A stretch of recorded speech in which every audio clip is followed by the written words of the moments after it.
तो जो व्यक्ति बलात्कार करेगा, जो व्यक्ति है ना नुकसान पहुंचाएगा तो जनता कर देगी। कोई अपराधी का पता लगता है ये अपराधी है, उसने गलत मकान बना रखा है, उससे पहले कार्रवाई क्यों नहीं की जाती? ऐसी कोई कार्रवाई नहीं हुई कि कोई किसी का मकान तोड़ दिया हो। कांग्रेस पार्टी कहती है कि तुष्टीकरण की राजनीति करती है भाजपा। परिवार की जिम्मेदारी होती है कि गलत डायरेक्शन में बच्चा ना जाए। अपराधी की कोई जाति नहीं होती है और वो किसी समाज से, वो किसी से कोई मतलब नहीं है। बीते दिन सुप्रीम कोर्ट ने केंद्र सरकार और राज्य सरकार को जवाब के लिए तलब किया है कि आप किस प्रकार से ये बुलडोजर चला रहे हो, बुलडोजर कार्रवाई क्यों कर रहे हो, क्योंकि लगातार आप देख पा रहे होंगे कि कोई अपराधी होता है और अगर उसका जो मकान है, घर है, वो गलत अवैध बना हुआ है तो वहाँ सरकार कार्रवाई करते हुए उसके मकान को ध्वस्त कर देती है, बुलडोजर चला देती है। इस पर सुप्रीम कोर्ट ने फटकार लगाई है राज्य सरकार को, केंद्र सरकार को। कुछ लोग हैं, उनसे बात करते हैं कि आपका क्या मानना है इस पर। क्या नाम है आपका? कौशल शर्मा। ये जो सुप्रीम कोर्ट ने जवाब तलब किया है केंद्र सरकार को, राज्य सरकार को, जिस प्रकार से यूपी में, राजस्थान में भी देखने को मिल रहा है, क्या कहना है आपका? सुप्रीम कोर्ट का फैसले का हमेशा सम्मान करती है भारतीय जनता पार्टी और संविधान में पूर्ण विश्वास करती है और एक भी वायलेशन नहीं किया है। जो अपराधी हैं, अपराधियों ने जो सरकारी ज़मीन पे कोई कब्जा कर रखा होगा, कोई गैर जरूरी संपत्ति होगी, उसी पे कार्रवाई हुई है। ऐसी कोई कार्रवाई नहीं हुई है कि कोई किसी का मकान तोड़ दिया हो, लेकिन कोई इनलीगल बनाएगा और सरकार के संज्ञान में आएगा तो उस पर कार्रवाई करना जरूरी होता है नियमानुसार। लेकिन कोई अपराधी का पता लगता है ये अपराधी है, उसने गलत मकान बना रखा है, उससे पहले कार्रवाई क्यों नहीं की जाती कि ये अवैध बना रखा है? क्या अपराध करने के बाद ही पता लगता है सरकारों को? नहीं, देखिए ये एक प्रोसेस होता है किसी चीज़ का, सतत चलने वाली प्रक्रिया है और जब कोई चीज़ संज्ञान में आती है तो उस पर कार्रवाई होती है। जी। क्या नाम है आपका? जयंत कुमावत। आप कैसे देखते हो इस निर्णय को, फैसले को?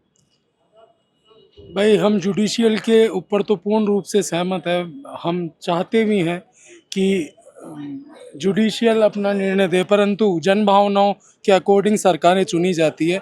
कोई भी व्यक्ति यदि दुराचार वैमनस्य करेगा और उसने यदि गलती भी करी है तो सरकार उसको पूर्ण रूप से पाबंद करने के लिए, क्योंकि जन भावनाओं के तहत वो काम करती है। और दूसरी बात यह है, यदि सरकारें नहीं करेगी तो जो व्यक्ति बलात्कार करेगा, जो व्यक्ति है ना नुकसान पहुंचाएगा तो जनता कर देगी। जनता नहीं चाहेगी अपने बीच में ऐसा व्यक्ति रखना जो समाज में गंदगी आप फैलाए। सही मानते हो इस प्रकार की कार्रवाई को, बुलडोजर वाली कार्रवाई को? बिल्कुल सरकारों को करनी चाहिए और पूर्ण रूप से करनी चाहिए। जो व्यक्ति समाज में दुर्गंध फैलाता है तो वो यदि अनुचित कार्य भी करता है तो सरकार नियमानुसार कार्रवाई करे, नहीं तो जनता तो करेगी। लेकिन परिवार में से कोई एक युवक है और उस युवक के द्वारा अपराध किया जाता है तो प्रभावित पूरा परिवार होता है घर टूटने से।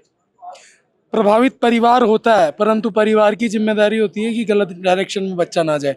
शुरुआत से ध्यान रखते तो ऐसी स्थितियों में ना तो उनको पहुंचना पड़ता ना बच्चे को पहुंचना पड़ता। यदि न्यायालय निर्णय दे देगा कि कल को उसको फांसी पर लटका दिया जाए तो क्या आप उसके परिवार वालों को पीड़ा नहीं होगी? जब भी होगी तो ये सब परिवार वालों की पीड़ा जायज़ है, परंतु उसको सही दिशा में लाने की जिम्मेदारी परिवार की थी। यदि सरकारें तोड़ती है तो परिणाम उनको भुगतना पड़ेगा। क्या नाम है आपका? मनीष व्यास है, नावा विधानसभा में। अच्छा, मनीष जी, ये जो सुप्रीम कोर्ट ने तलब किया है जवाब के लिए केंद्र सरकार को, राज्य सरकार को कि इस प्रकार की आप कार्रवाई नहीं कर सकते हो, आप कैसे देखते हो इसको? सरकार हमेशा जो भी सुप्रीम कोर्ट न्यायालय का जो भी निर्णय होता है उसको हमेशा फॉलो करती है और उसी के अनुसार ही उचित लगता है वैसे कार्य करती है। लेकिन कुछ परिस्थितियां ऐसी हो जाती है जहां सरकार को जो भी गलत लोग होते हैं, जो गलत रास्ते पे चल रहे हैं, उनको कठिन सजा देने के लिए, अपराध को रोकने के लिए ये कार्य करती है। लेकिन जो भी करती है न्यायालय के सम्मान के तौर पर करती है और न्यायालय का हमेशा सरकारें सम्मान करती है और देश में संविधान का, न्यायालय का हमेशा सम्मान किया गया। उसमें कहीं भी कोई रत्ती भर भी कांग्रेस पार्टी कहती है कि तुष्टीकरण की राजनीति करती है भाजपा। कोई क्या कहता है इसके बारे में मैं कोई कमेंट नहीं कर सकता। हमारी सोच ये है कि अपना जो भी समाज हो अच्छा रहे, जहाँ भी कोई गलत आदमी है उसको किसी न किसी रूप में सजा मिले जिससे अपराध को रोका सके। अपराधी की कोई जाति नहीं होती है और वो किसी समाज से, वो किसी से कोई मतलब नहीं है। अपराधी अपराधी होता है और जो गलत काम करता है उसको सजा मिलनी चाहिए। तो यहाँ पे कुछ लोग थे, उनसे हमने बातचीत की। जो सुप्रीम कोर्ट ने जो आपके लिए तलब किया राज्य सरकार को, केंद्र सरकार को कि आप ऐसे जो निर्णय लेते हो, कड़े रुख लेते हो, मकान मत तोड़िए क्योंकि प्रभावित होते हैं, लेकिन इन युवकों का कहना है कि एक समाज में मैसेज देने के लिए इस प्रकार की घटना आगे भविष्य में ना घटित हो, इसके लिए ऐसी कार्रवाई उचित है। और जो कांग्रेस पार्टी आरोप लगा रही है कि भाजपा तुष्टीकरण की राजनीति करती है, ये सरासर गलत है और अपराधी की कोई जात या धर्म नहीं है। बन रही है हमारे साथ कैमरा साथी पवन शर्मा के साथ मनीष गौड़, जयपुर।